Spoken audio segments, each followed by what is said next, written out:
vertebral es parte del llamado esqueleto axial o aquisimétrico. Este esqueleto axial estaba formado por el esqueleto de la cabeza, todos los huesos de la columna vertebral, el esternón y las costillas. Muy diferente el esqueleto appendicular que el esqueleto de las extremidades, tanto extremidad superior como inferior. En este caso, la columna vertebral va a estar constituida por dos elementos, que son las vértebras, que corresponden a 3/4 partes de toda su altura, y los discos intervertebrales, que corresponden al cuarto restante. Todo ello constituye la columna vertebral, que si lo comparamos con la altura del cuerpo humano, corresponde a las dos quintas partes de toda la altura que tiene el ser. Debemos tener en cuenta que la columna vertebral va a estar asociada por distintos elementos. Forma parte como eje del tronco. Recuerden que el tronco es el tórax, el abdomen y la pelvis también, que vamos a ir desarrollando progresivamente en los distintos cursos de cerebro. Sostiene el tronco y transmite el peso corporal hacia la pelvis y hacia las extremidades. Los discos intervertebrales que se encuentran entre cada uno de los cuerpos vertebrales sirven a modo de amortiguadores para poder distribuir las distintas fuerzas que se ejercen sobre la columna vertebral. Obviamente sostiene al cráneo y dentro de ella generará un canal o conducto vertebral a través del cual se encuentra ubicada la médula espinal. Asimismo, inserciones de distintos tipos de músculos, tantos músculos ubicados a nivel del tronco como también músculos que se originan en las extremidades o que van hacia las extremidades. Proporciona inserción a las costillas, a la cintura escapular y cintura pélvica, como hemos visto en el curso del locomotor del semestre pasado. Las vértebras son un total de 33 vértebras, las cuales están distribuidas por regiones. 7 vértebras cervicales, 12 torácicas, 5 lumbares, 5 sacras y 4 coxígeas. Claro está que las vértebras sacras y coxígeas se fusionan entre sí para formar un solo hueso, para formar el hueso sacro y el coxis. Es de ahí que en algunas clasificaciones hablan que las vértebras de las regiones cervicales, torácicas y lumbares están independientes cada una de ellas, se denominan vértebras verdaderas, a diferencia del sacro y el coxis, que forman un hueso único cada uno de ellos, formarán las, entre comillas, vértebras falsas. Debemos recordar que toda vértebra, cervical, torácica, lumbar, como que tienen un molde común, es decir, tienen partes similares. ¿Cuáles son esas partes similares? Todas tienen un cuerpo. El cuerpo siempre está orientado hacia la parte anterior. Claro está, el cuerpo de las vértebras cervicales será diferente al de la región torácica y esta a su vez a la de la región lumbar. ¿Qué más tiene toda vértebra? Tiene un arco vertebral, en algunos libros le llaman arco vertebral posterior, el cual estará constituido por dos elementos, un elemento anterior llamado pedículo y un elemento posterior llamado lámina. También presenta apófisis. En este caso acá podemos ver las apófisis articulares, las cuales son dos pares superiores y dos pares inferiores. Estas apófisis articulares dividen la mitad del arco vertebral en una porción anterior pequeña que la une al cuerpo, llamado pedículo, y una porción posterior llamada lámina. Tener en cuenta que las láminas de ambos lados, derecho e izquierdo, se van a unir y de allí va a generarse una nueva apófisis, llamada apófisis espinosa, que a diferencia del cuerpo que se ubica en posición anterior, la apófisis espinosa siempre está dirigida hacia la línea media posterior de la columna vertebral.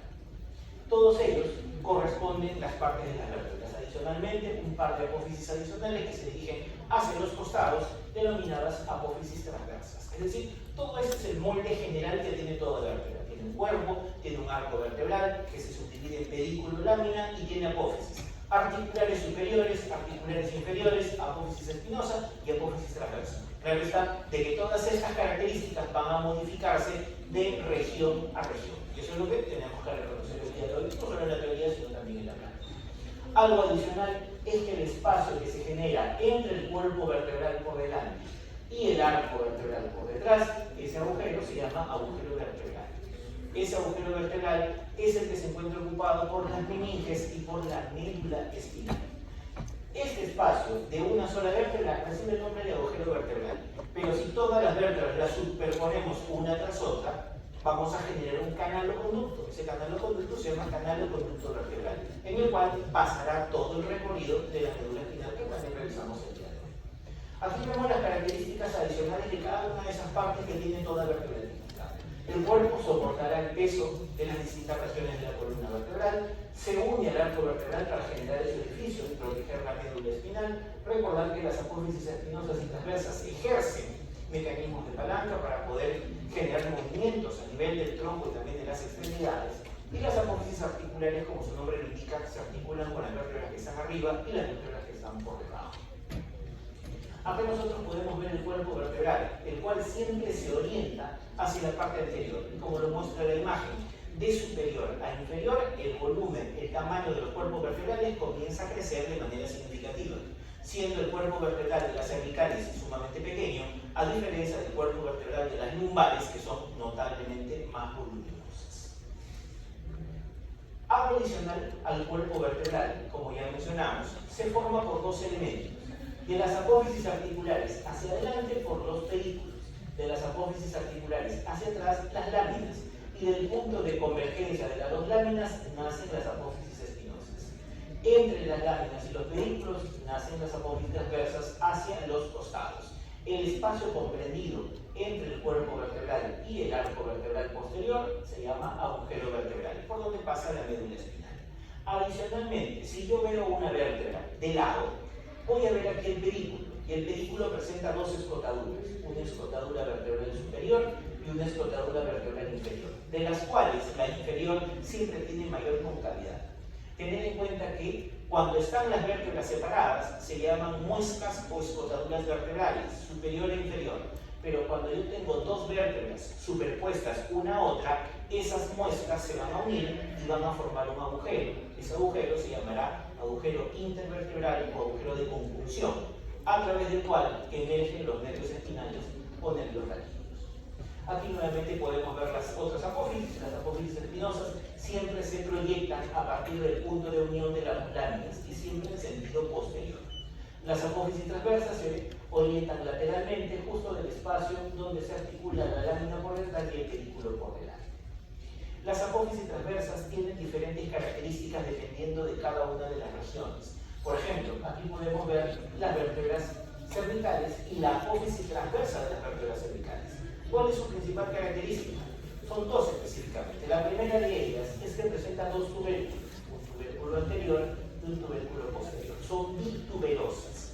Y adicionalmente, las apófisis transversas de las vértebras cervicales tienen un agujero. Ese agujero se llama agujero transverso.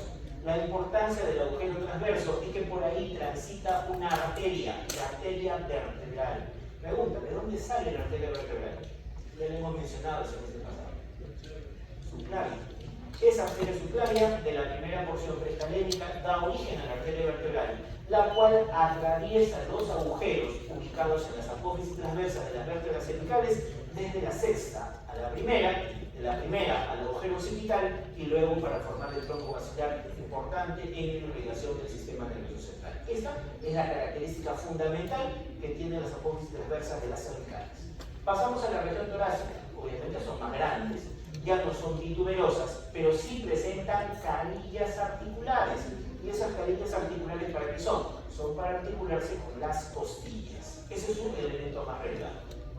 Pasamos a la región lumbar, son largas, son delgadas, aplanadas, similar a la última costilla. Por eso que en algunos libros a las apófisis transversas de las lumbares les dicen apófisis costiformes, por la similitud que tienen morfológicamente con las últimas costillas. Acá podemos ver las apófisis articulares, que son dos pares superiores y dos pares inferiores, las cuales las vinculan o las articulan, como dice su nombre, con la vértebra que está por arriba y la vértebra que está por abajo. Tener en cuenta que estas apófisis articulares no tienen la misma orientación, la misma dirección, tanto en la región cervical, torácico o lumbar. En el caso de las vértebras cervicales, las apófisis articulares se dirigen hacia arriba y hacia atrás. En el caso de las vértebras torácicas se dirigen hacia atrás y lateralmente. Y a nivel lumbar se dirigen hacia atrás, pero con sentido también medial. Diferentes características.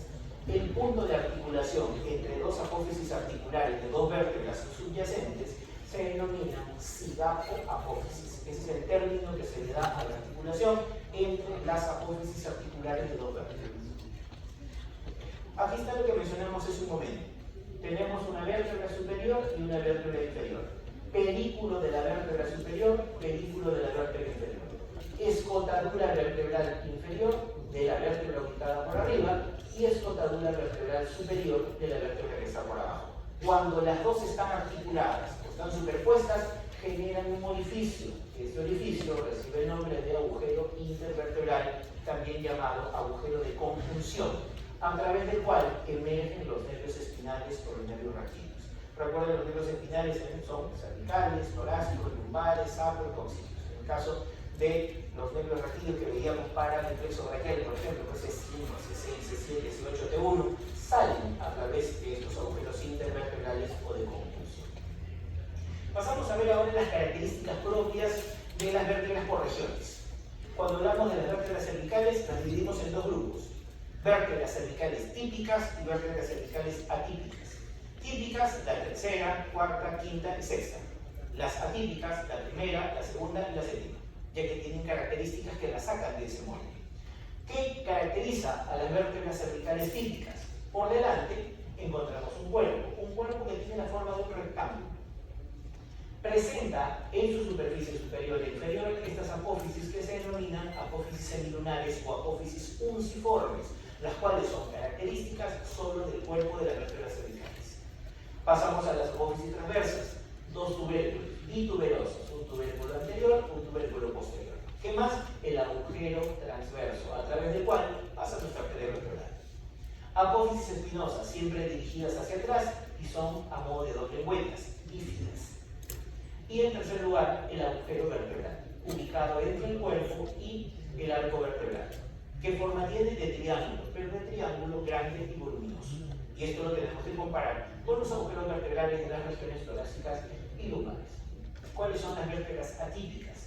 La primera, que se llama atlas o C1, axis, que es C2. ¿Cuál es la característica quizá más importante y llamativa que tiene el atlas? No tiene cuerpo. Es la vértebra que no tiene cuerpo.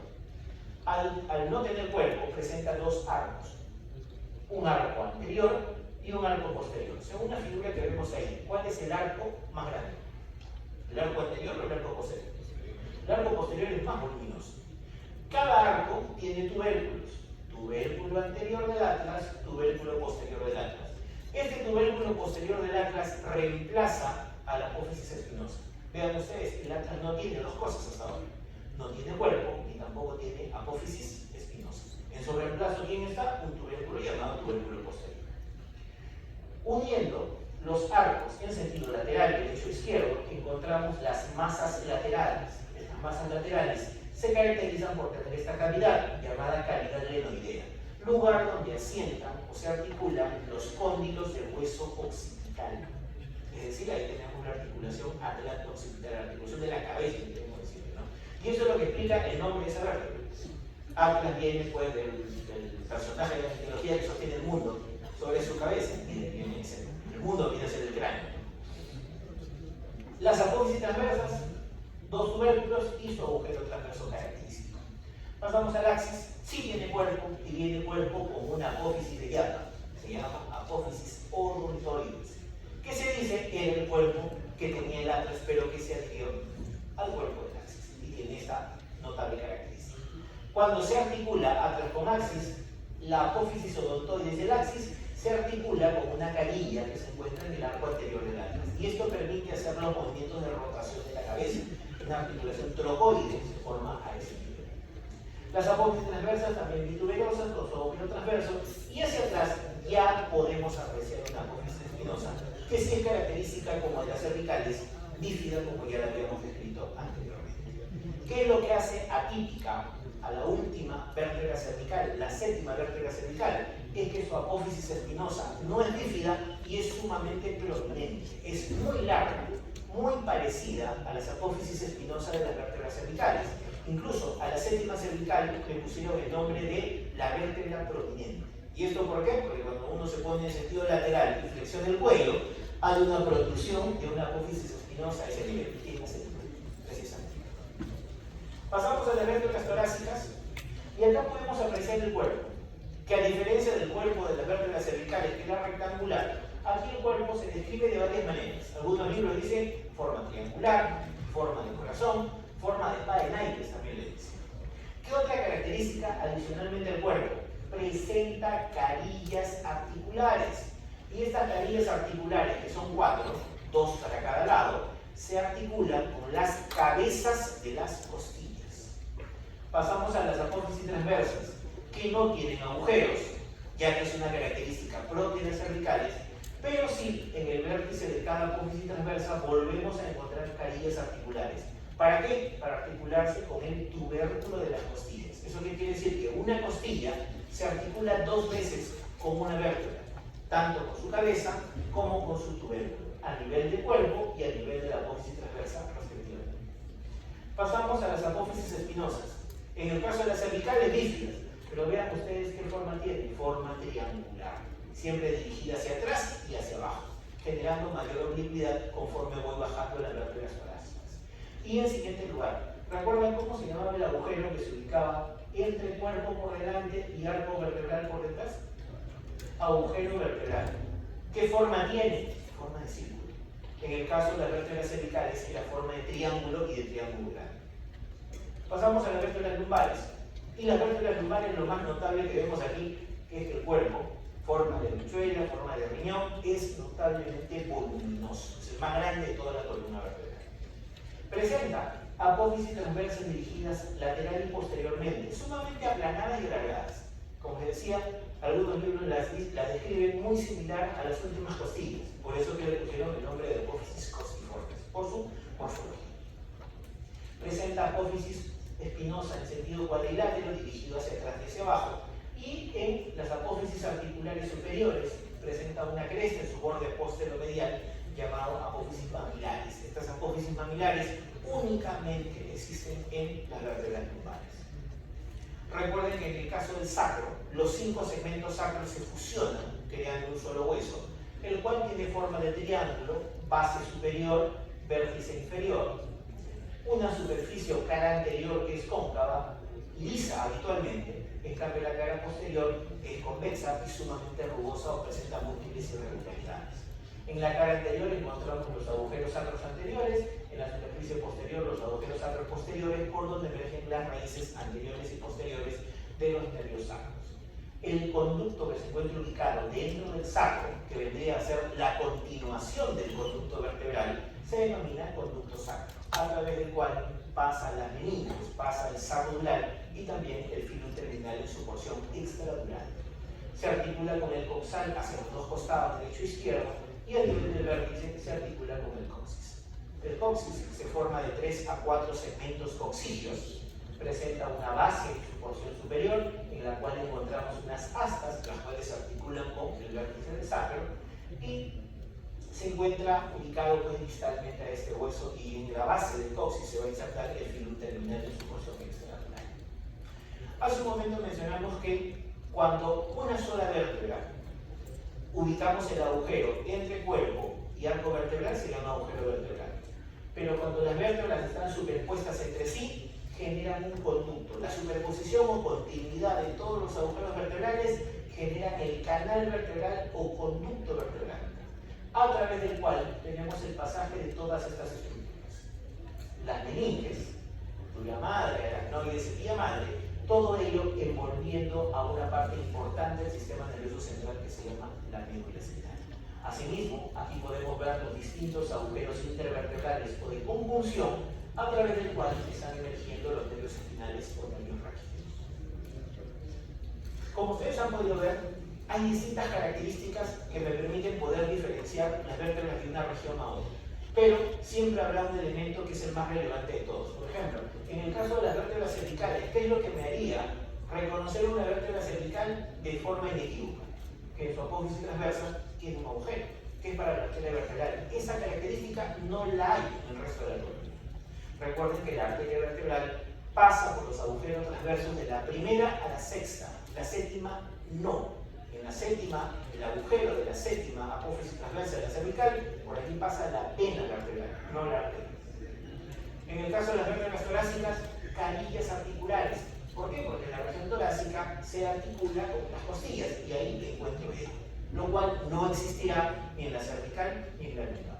Y en el caso de las lumbares, las presencias de apófisis mamilares y claramente el cuerpo sumamente voluminoso de las vértebras de esta región. Recuerden que la columna vertebral está formada por vértebras y por un disco de fibro cartílago que se encuentra ubicado entre sus cuerpos, que se llama el disco intervertebral, el cual está constituido por dos elementos, anillo fibroso y núcleo pulposo. Son las dos partes que tiene ese disco intervertebral. Y las podemos ver aquí. La parte periférica, anillo fibroso, y la parte central, núcleo pulposo. El núcleo pulposo, una sustancia colágena que tiene gran cantidad de agua. El 70% de toda la composición del núcleo pulposo es agua. En cambio, las fibras que se encuentran a manera periférica es el denominado anillo fibroso. Siendo de todo este anillo fibroso la parte más débil, por decir así, siempre la porción posterior, la que mira o la que da al agujero o al conducto vertebral. Y esto tiene una explicación que va a tener una relación con la patología ubicada a nivel de la columna. Y a que la llamamos específicamente a esto. Miren ustedes, acá están las vértebras. Aquí está el anillo fibroso en color turquesa, pero en color morado el núcleo pulposo. Como la parte posterior de ese anillo fibroso tiene menos fibras y es mucho más débil, por ahí puede protruir el núcleo pulposo, el cual puede insinuarse hacia el canal vertebral, yéndose hacia la línea media posterior, o puede insinuarse posterolateralmente a los agujeros intervertebrales. Obviamente, si se va hacia el canal vertebral, va a comprimir la médula espinal. Si se va hacia las partes laterales, va a comprimir el nervio espinal. Esto es lo que se llama la hernia discal o hernia del núcleo pulposo. Y esto puede ocurrir a distintos niveles de la columna. Claro está, la región lumbar es la zona más frecuente en la cual puede suceder esos casos. Y ven ustedes acá, puede ocurrir entre las vértebras C4 y C5, C5, C6, que son lugares frecuentes a nivel cervical, sobre todo cuando hay esos accidentes, como el síndrome de latigazo a nivel cervical, o lo clásico que existe pues son las hernias lumbares, las hernias del núcleo pulposo a nivel de L4, L5 o L5 seguro, lo cual puede explicar distinta musculatura afectada y los reflejos que también se pueden haber afectados en estos pacientes. La columna vertebral no es una línea recta. Si yo la veo de lado, veo que la columna tiene sus curvitas. Y esas curvaturas las podemos describir de esta manera. De acuerdo a la forma, si veo una curvatura que es convexa por delante, cóncava por detrás, se llama lordosis. Y esta lordosis, ¿dónde las vamos a ubicar? A nivel cervical y a nivel lumbar. En cambio, si la curvatura es cóncava por delante, convexa por detrás, se llama sifosis. Y estas las encontramos a nivel torácico y a nivel sacrocoxal. Pero estas curvaturas no estuvieron de estas mismas características desde la etapa intrauterina. Recuerden que la posición fetal generaba dos tipos de curvaturas primarias y secundarias. Las curvaturas primarias son aquellas que ya estaban presentes desde la etapa fetal, desde la vida intrauterina. ¿Cuáles son? La sifosis. La sifosis a nivel torácica y la sifosis a nivel sacrocoxal. La clásica posición fetal que nosotros podemos ver en la parte izquierda de la imagen inferior.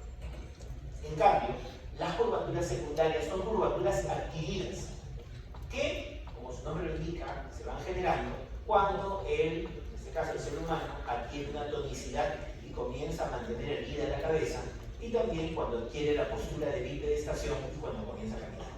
Esas curvaturas secundarias son las lordosis, y las lordosis, recuerden que se encuentran a nivel cervical y a nivel lumbar.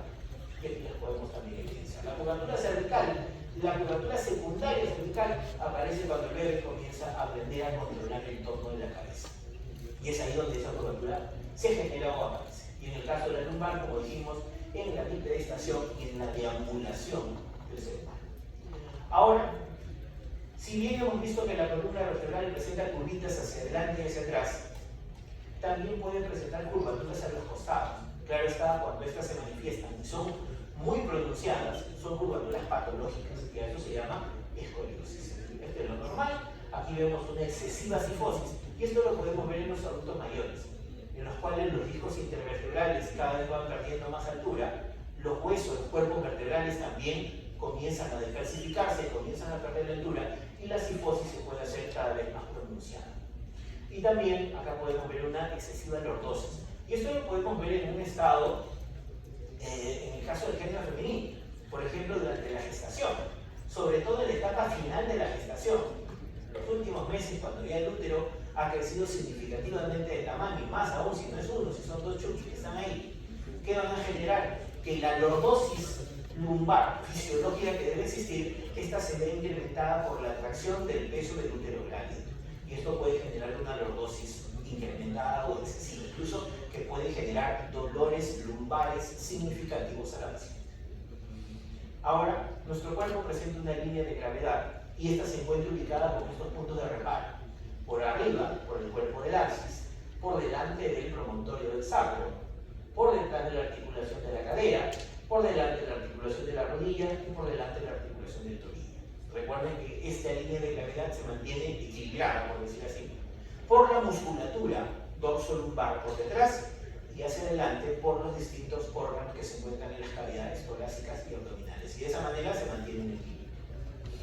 La columna vertebral no es un elemento fijo, gracias a las articulaciones entre los cuerpos vertebrales y los discos intervertebrales, que es una articulación cartilaginosa secundaria de tipo sínfisis, genera movimientos de flexión, extensión, movimientos de lateralidad y movimientos de rotación. Recordemos que no solo hay hueso en la columna vertebral, sino que sobre todo en la parte posterior o dorsal encontramos gran cantidad de músculos que permiten toda esta movilidad. Debemos tener en cuenta que la superposición de los agujeros vertebrales formará en su conjunto el canal o conducto vertebral, el cual desde arriba va en el agujero occipital magno y hacia abajo termina en el conducto del sacro, el cual se encuentra ubicado o se encuentra ocupado por la médula espinal y con sus distintos elementos que las recubren. ¿Cuáles son los límites de ese conducto vertebral? Por delante tenemos la superficie posterior de los cuerpos vertebrales. Por detrás encontraremos las láminas derecha e izquierda con los ligamentos amarillos que lo unen a las láminas superiores e inferiores, y hacia los costados los pedículos y los agujeros intervertebrales. Recordar que a través de estos agujeros intervertebrales emergen o protruyen los nervios raquídeos o nervios espinales. ¿Qué cosa encontramos dentro del conducto vertebral? Vamos a encontrar los siguientes elementos. En primer lugar, un espacio llamado el espacio epidural, el espacio que se encuentra entre el hueso y la dura madre. Por dentro de ella encontramos las meninges, dura madre, aracnoides y guía madre, de superficie a profundidad, y dentro de todo este compartimiento creado por las meninges encontraremos la médula espinal, las raíces nerviosas que de ahí dependen, y recordemos que el sistema nervioso central se encuentra bañado o se encuentra rodeado por un líquido. Ese líquido se llama el líquido cefalorraquídeo, que también circula a nivel del canal vertebral. Comenzamos por los distintos espacios que hallamos en esta zona, en este caso el espacio epidural. Como mencionamos, se encuentra ubicado entre la dura madre y el periósteo que recubre el canal vertebral. ¿Qué cosas se encuentran en este espacio epidural? En primer lugar, la figura lo representa muy bien, lo amarillito, grasa. En segundo lugar, vasos sanguíneos, y estos vasos sanguíneos son vasos sanguíneos arteriales y venosos. Los arteriales se llaman ramas arteriales segmentarias espinales y las estructuras venosas se llaman plexos vertebrales. Existe un plexo vertebral dentro del canal vertebral llamado plexo vertebral interno, y otro que se encuentra por fuera, obviamente será el plexo venoso vertebral externo. Estas son las ramitas espinales a las cuales hacíamos referencia. Cuando veamos la clase de irrigación del sistema nervioso central, las arterias espinales nacen de las arterias vertebrales, pero estas solo irrigan la parte más superior de toda la médula. La médula espinal se continúa hasta el disco intervertebral L1 y L2.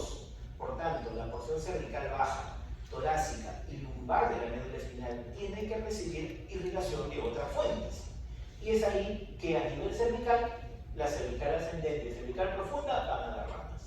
En el tórax, las intercostales posteriores, a nivel lumbar, las arterias lumbares y a nivel sacro, las sacras laterales, contribuyen con estas arterias llamadas arterias segmentarias.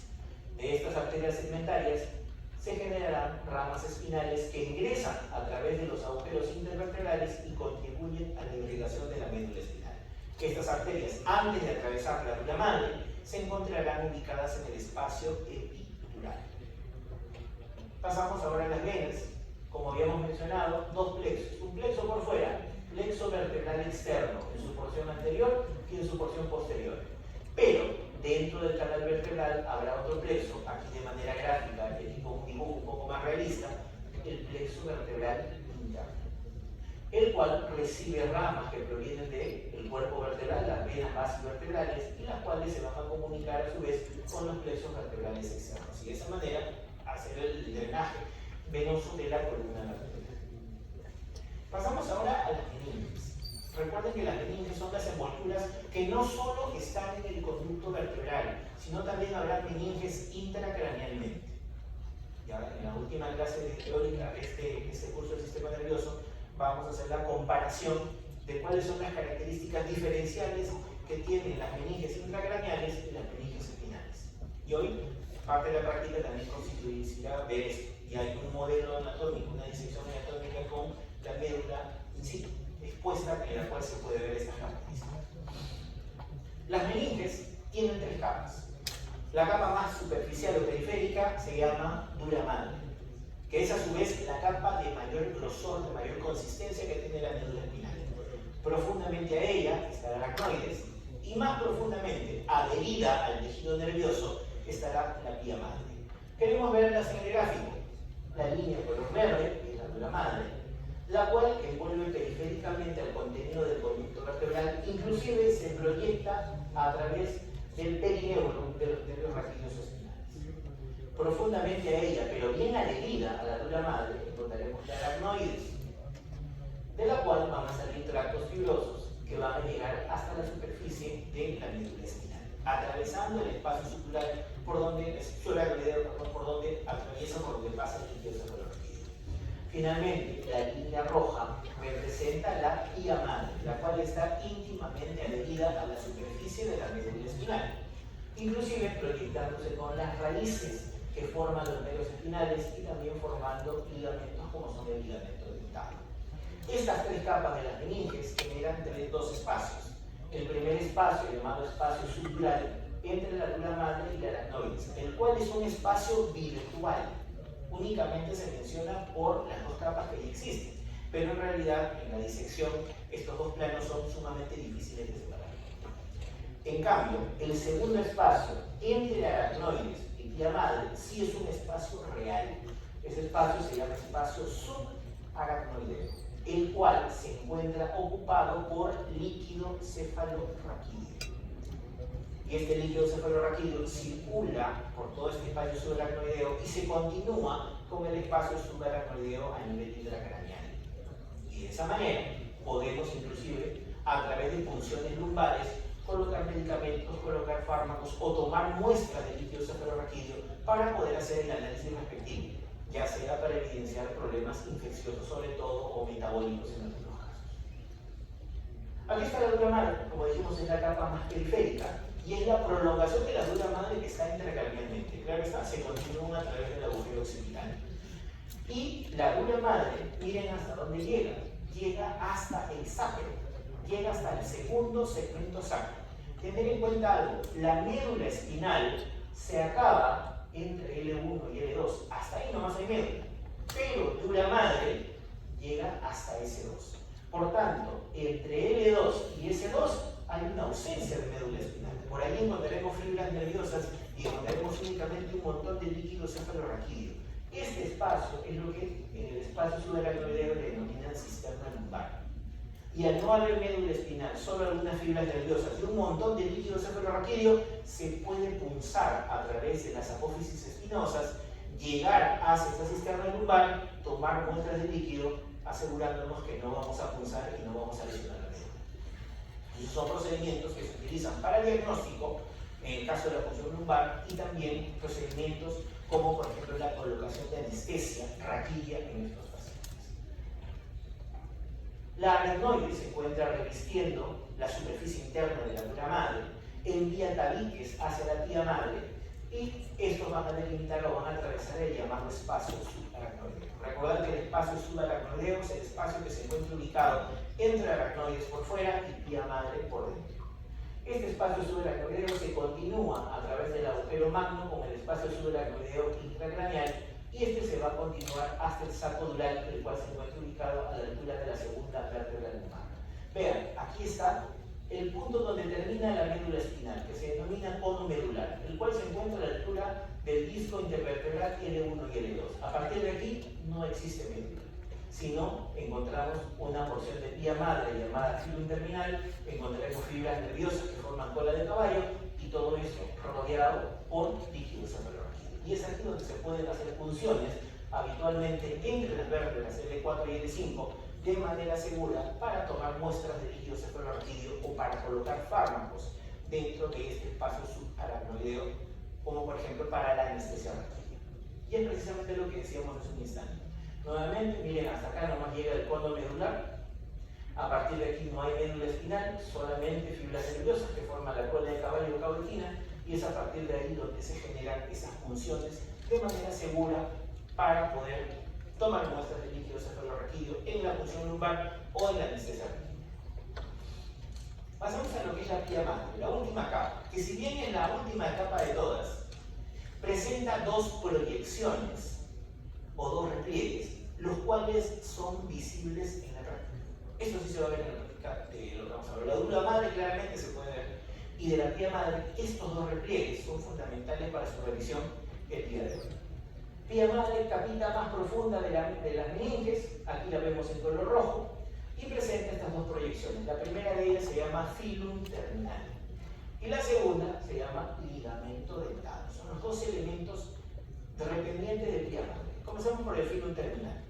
Este filum terminal se inicia en el vértice del cono medular. A partir de ahí se proyecta hacia abajo a través del saco dural y va a tener dos porciones. Una porción dentro de la dura madre y una porción fuera de la dura madre. Longitud 20 centímetros, la porción que se encuentra dentro de la dura madre se llama filum terminal interno o filum terminal propiamente dicho. En cambio, la porción lateral o porción más externa se llama filum terminal externo o ligamento coxígeo y va desde la dura madre hasta la base del coxis. Estos dos son los elementos o las dos porciones que tiene el filum terminal. Como habíamos mencionado anteriormente, el filum terminal es una proyección, es una continuación de la pía madre desde el cono medular hasta el coxis.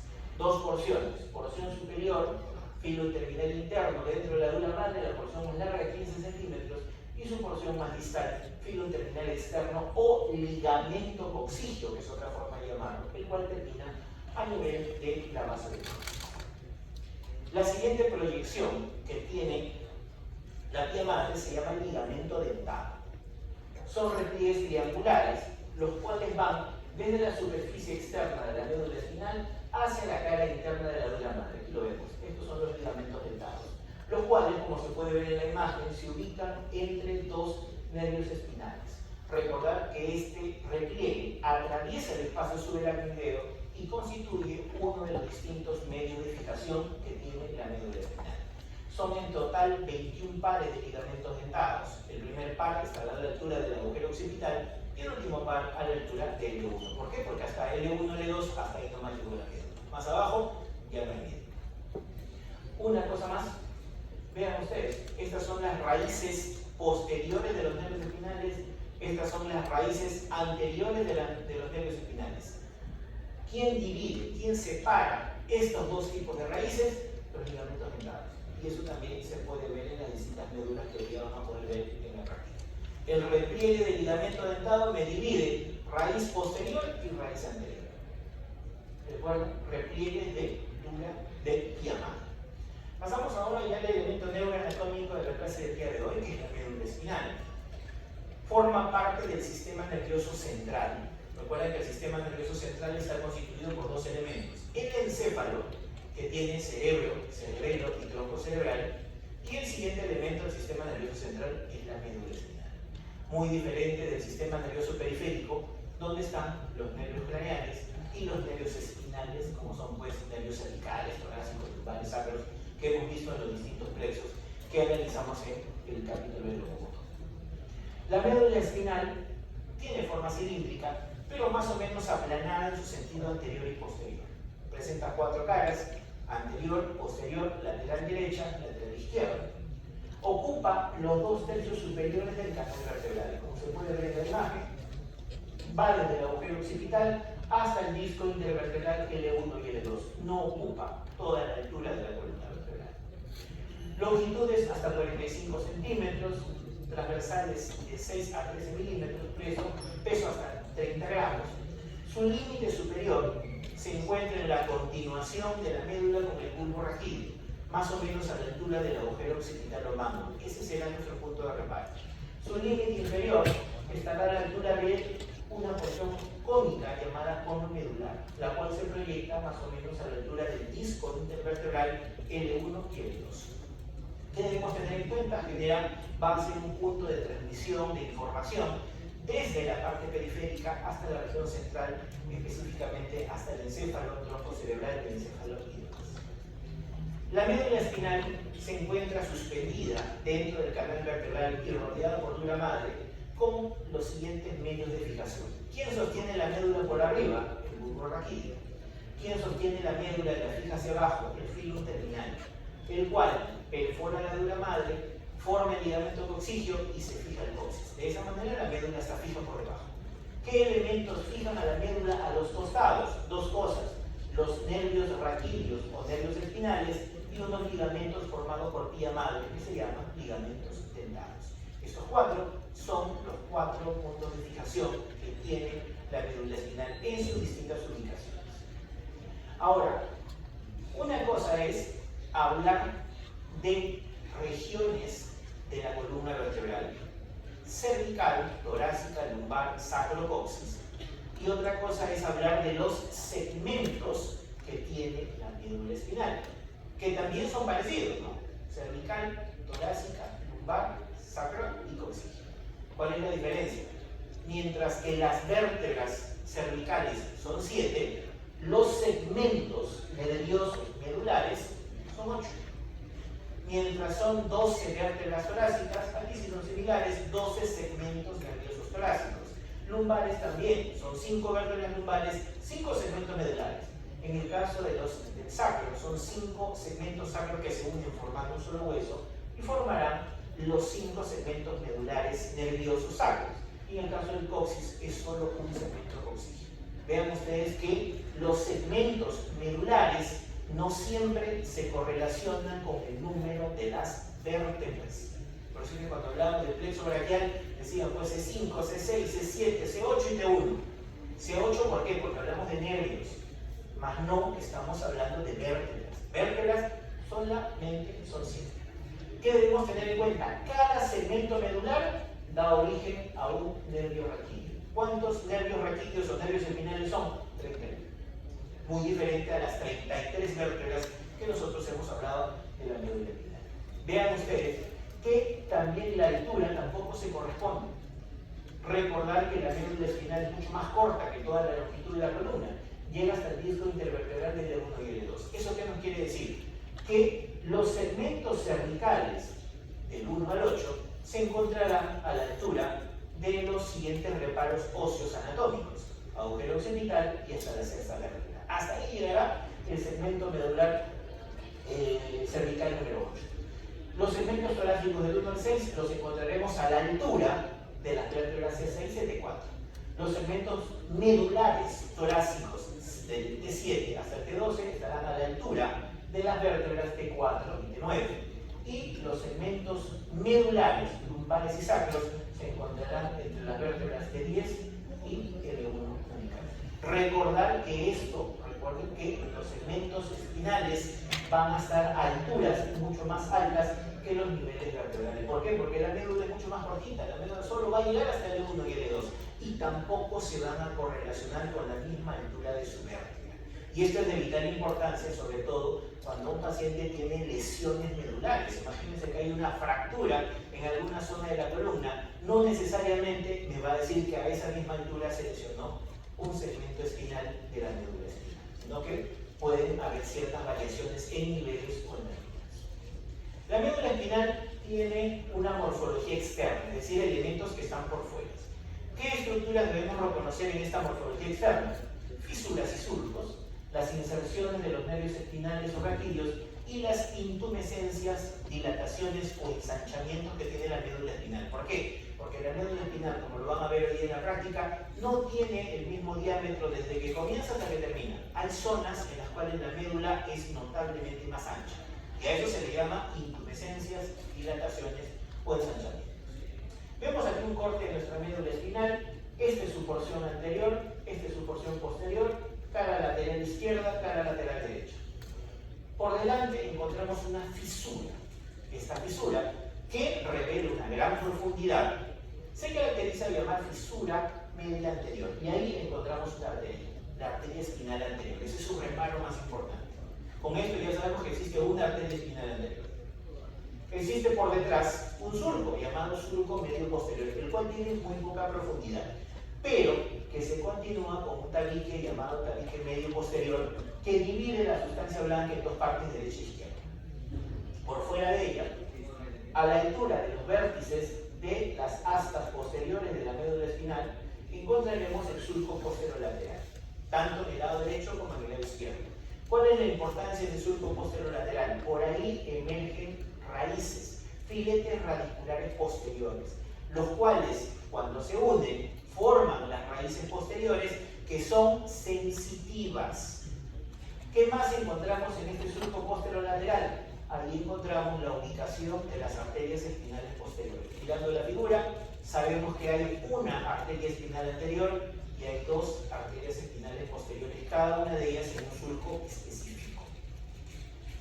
Adicionalmente, entre el surco medio posterior y el surco colateral posterior existirá un surco más llamado el surco intermedio posterior, el cual divide la columna o el cordón posterior de la médula espinal en dos fascículos.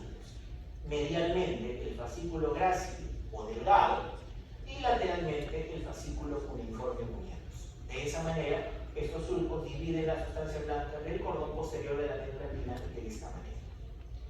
Aquí, si había un surco posterolateral por donde emergen las fibras de los filetes radiculares posteriores, habrá un surco anterolateral, derecho-izquierdo, por donde emergen los filetes radiculares anteriores.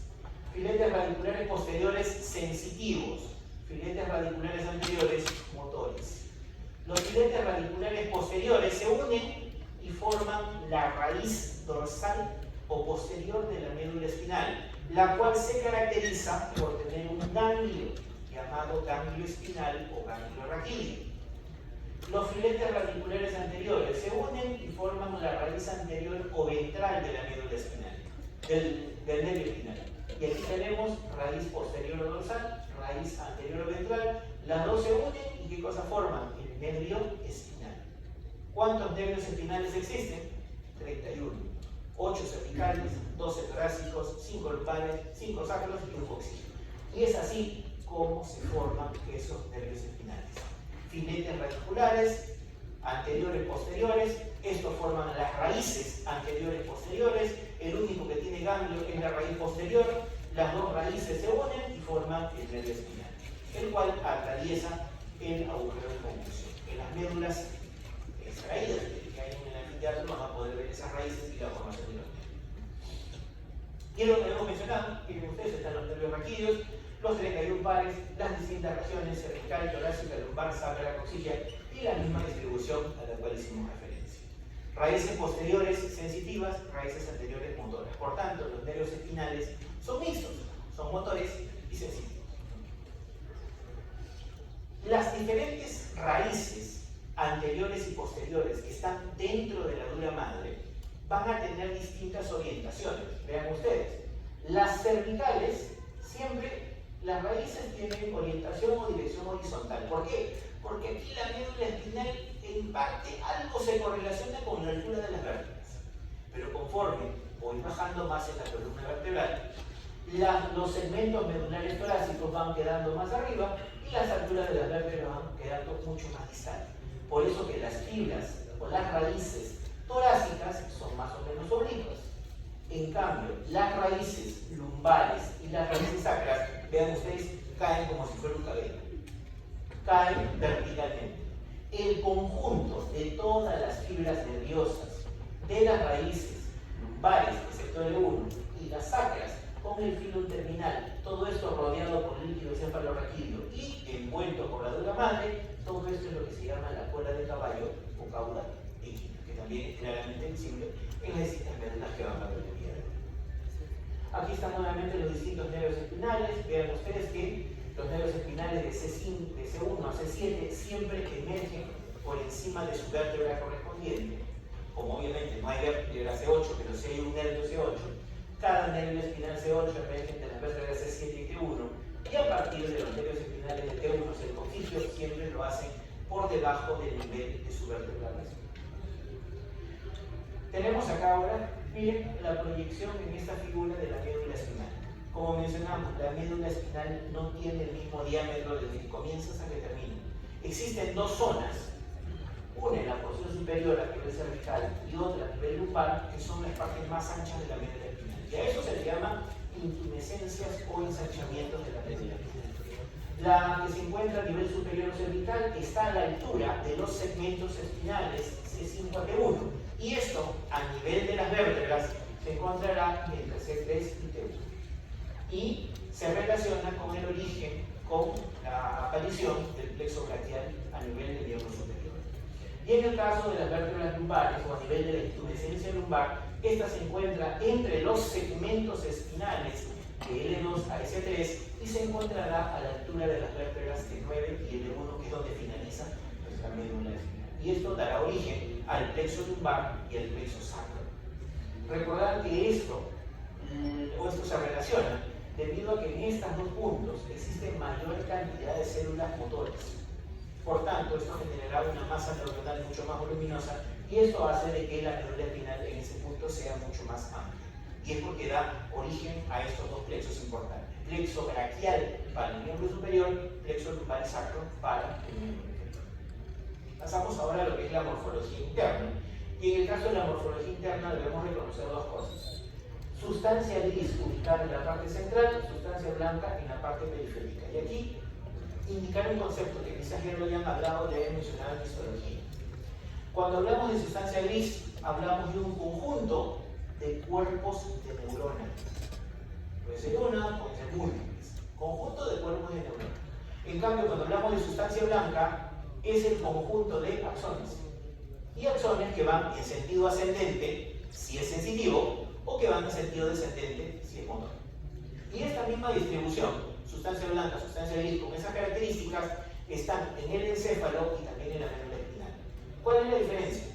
Mientras que en el cerebro y en el cerebelo la sustancia gris es periférica y la sustancia blanca es central, en la médula es al revés.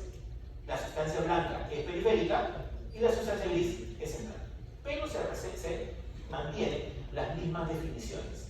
Sustancia gris, conjunto de cuerpos de neurona en el sistema nervioso central. Sustancia blanca, conjunto de axones, que van en sentido ascendente o en sentido descendente, según el tipo de fibras que estén asociadas. Aquí tenemos la sustancia gris. Si hacemos un corte, un único corte, un corte transversal, vamos a poder ver las astas anteriores, astas posteriores, astas laterales.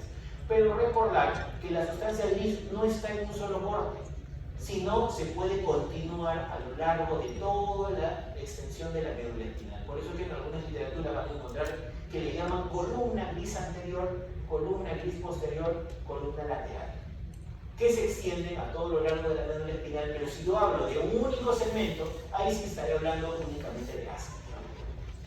Columna gris anterior, motora, columna gris posterior, sensitiva, columnas laterales, que existen solo en algunas zonas específicas de la médula espinal, son neurovegetativas, simpáticas o parasimpáticas, y ya vamos a ver en qué porciones van a tener esas características.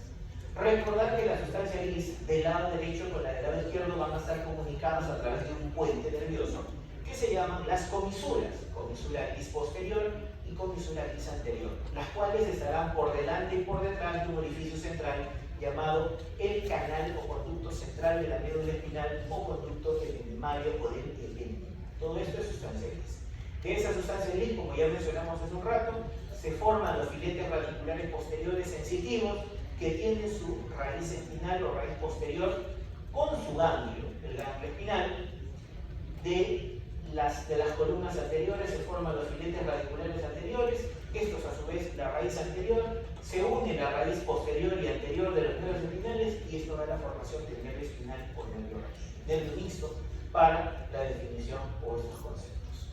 Si hacemos un único corte, una visión en un solo plano, como la tenemos aquí, ahí claramente ya no hablaremos de columnas como las podemos ver acá, sino ya hablaremos de astas, ¿no? Astas posteriores que son mucho más delgadas y se proyectan casi hasta la superficie de la médula espinal, que son sensitivas, astas anteriores mucho más voluminosas, que son motoras, y astas laterales, que son neurovegetativas con neuronas viscerales, como ya lo hemos mencionado. distintos tipos de neuronas que quizás hayan realizado en histología que se encuentran en las diferentes astas. Por ejemplo, existen neuronas motoras del asta anterior, lateral, neuronas sensitivas ubicadas en el asta posterior e interneuronas. En la columna gris anterior o en el asta anterior, distintos tipos neuronales. Pero de ellos, el grupo de neuronas quizás más importantes ubicadas en el asta anterior es el grupo central. ¿Por qué? Porque de ahí se forma el núcleo del medio frénico. A nivel de los niveles medulares C3, C4, C5. Recordemos que es el medio frénico y como lo vamos a volver a mencionar en el respiratorio, es el principal nervio que da la inervación motora al músculo diafragma, que es el principal músculo de la respiración. Núcleo lumbar, que es el lumbar, y también la raíz espinal del par craneal número 11 del espinal o nervio accesorio. Aquí están los distintos grupos nucleares ubicados en la sustancia gris posterior y también en la columna lateral. Recuerden que lo habitual es que en toda la médula espinal yo encuentre astas anteriores motoras, astas posteriores sensitivas, pero astas laterales solo existen en dos zonas de la médula espinal. La primera zona entre T1 y L2 y la segunda entre S2 y S4. Recuerden que las astas laterales son neurovegetativas y el componente neurovegetativo es simpático y parasimpático. Si las astas laterales nacen entre T1 y L2, son simpáticas y esto le dan la inervación neurovegetativa simpática, cabeza, cuello, tórax, abdomen, pelvis. En cambio, el componente neurovegetativo parasimpático que se forma en las astas laterales de S2, S3 y S4 se encargan de dar inervación neurovegetativa parasimpática al tubo digestivo inferior, colon izquierdo, recto, ano, y también a lo que son los órganos intrapélvicos, vejiga, próstata en el caso del varón, vesículas seminales, y en la mujer, útero, trompas, ovario, vagina y demás. Vean ustedes entonces, estos son los niveles en los cuales únicamente podemos encontrar la médula espinal y hacia qué se encuentran asociados. Es así que en algunas literaturas se encontrarán esta distribución, las columnas somatosensitivas, viscerosensitivas, columnas visceromotoras, columnas somatomotoras, también asociado a lo que anteriormente hemos estado describiendo. Ahora ven ustedes, miren aquí distintos cortes de la médula espinal a diferentes alturas y vean también cómo la morfología de la sustancia gris varía significativamente. Y algo que sí podemos notar es que a nivel cervical y a nivel lumbosacro, siempre las astas anteriores son mucho más amplias, son mucho más voluminosas. Recordemos que de esas zonas se van a originar plexo braquial para el miembro superior, plexo lumbosacro para el miembro inferior. Existe una laminación para la sustancia gris de la médula espinal, que es la laminación de Rexet, la cual la divide en 10 segmentos, desde la parte posterior hacia la parte anterior y también de las comisuras con su respectiva función. Para finalizar, recordemos que la médula espinal tiene dos sustancias. Acabamos de ver la sustancia gris, que está ubicada en el centro. ¿Qué es lo que nos falta? La sustancia blanca, que está alrededor. La sustancia blanca que está de manera periférica. Nuevamente aquí tenemos la figura de nuestra sustancia gris, por tanto esto es posterior y esto es anterior, lateral izquierdo, lateral derecho. ¿Cómo se organiza la sustancia gris? Primero ubicamos nuestros puntos de reparo. Surco medio posterior con tabique medio posterior. Surco posterior lateral y entre estos dos espacios, surco medio posterior con su tabique medio posterior y el surco posterior lateral, esta zona, tanto la derecha como la izquierda, se llama cordón posterior de la médula espinal. Este cordón posterior, ¿qué tipo de sustancia tiene? Blanca. ¿Qué cosa transita a través de la sustancia blanca? Axones. ¿Cómo se le llaman conjunto de axones? Le llaman as, fascículo, tractus. No le llaman de esa manera. ¿De acuerdo? Entonces, esta es la columna o cordón posterior. Recuerden que son dos, derecho e izquierdo. Colocamos acá el surco anterolateral y vean, surco anterolateral por delante, surco posterolateral por detrás, toda esta zona recibe el nombre de cordón lateral. De igual modo, ¿cuántos cordones laterales existen? Dos, derecho e izquierdo. Cordón lateral, también zona o elemento de sustancia blanca, por donde ascienden y bajan paquetes de axones. Finalmente, tenemos aquí la fisura media anterior y el espacio que se encuentra ubicado entre esta fisura media anterior y el surco anterolateral se llama cordón anterior. que a diferencia de los anteriores, se encuentra comunicado por una comisura blanca anterior que permite la comunicación entre la sustancia blanca de los lados derechos e izquierdos. Vean ustedes, mientras que la sustancia gris tiene asta anterior, asta posterior, comisura gris anterior, comisura gris posterior, la sustancia blanca, ¿qué cosa tiene? Cordón posterior, cordón lateral y cordón anterior, tanto del lado derecho como del lado izquierdo. Esta es la sistematización de la sustancia blanca. Y otra cosa más que quizá en alguna literatura puedan encontrar con nombres diferentes. Acá le hemos puesto cordones, pero en algunos libros pueden encontrar el término columna, u otros también le llaman funida. Se refiere exactamente a lo mismo. ¿Por qué es importante esto de los cordones? Porque por allí transitan paquetes de axones. Y esos paquetes de axones, ¿cómo se llaman? Se llaman tractos. Algunos le llaman haces, otros le llaman fascículos. Existen dos tipos de haces, descendentes y ascendentes. Los haces descendentes comienzan en la corteza, a veces en el tronco cerebral o en el cerebelo, y se dirigen a la médula. Por tanto, tienen funciones motoras, muy diferentes de los tractos ascendentes, que van desde la piel, tejidos blandos, articulaciones y demás, llegan a la médula, de la médula pasan al diencéfalo, del diencéfalo hacia la corteza cerebral. Y estos son sensitivos o sensoriales. Y es así que los divide este cuadro. ¿Cuáles son las vías descendentes? Que aquí las han graficado en color rojo. Son la vía córtico-espinal con vía piramidal, vestíbulo espinal, tecto espinal y también el retículo espinal. Tanto en la porción anterior como en la porción lateral. Noten algo, no existen vías descendentes en el cordón posterior. Solo las vías descendentes, que son netamente motoras, van a ir por el cordón lateral y cordón anterior. No hay por el cordón posterior.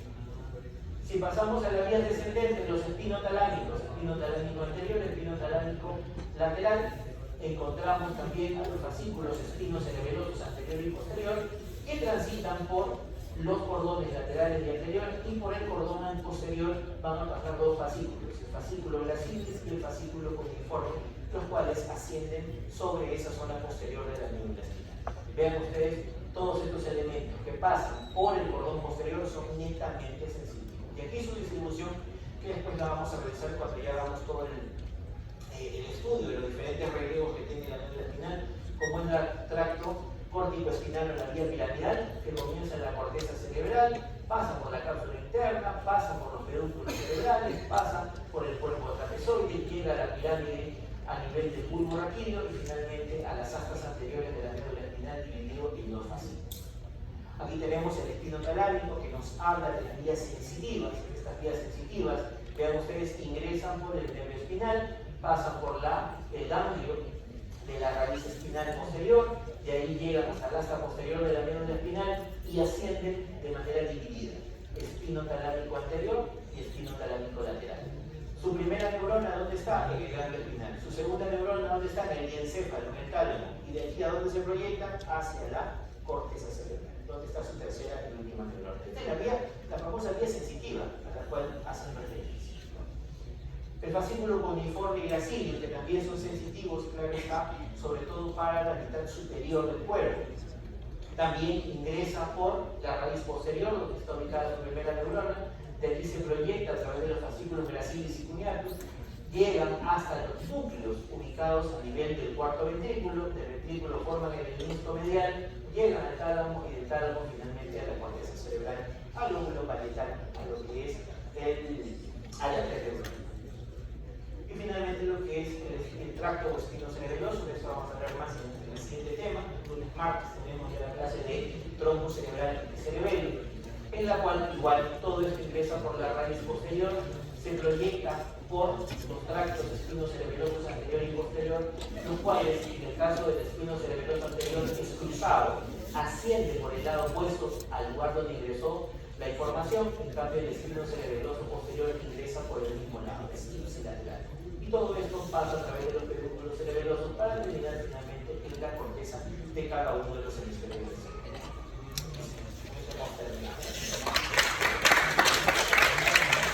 La asistencia, por este caso, la vamos a pasar en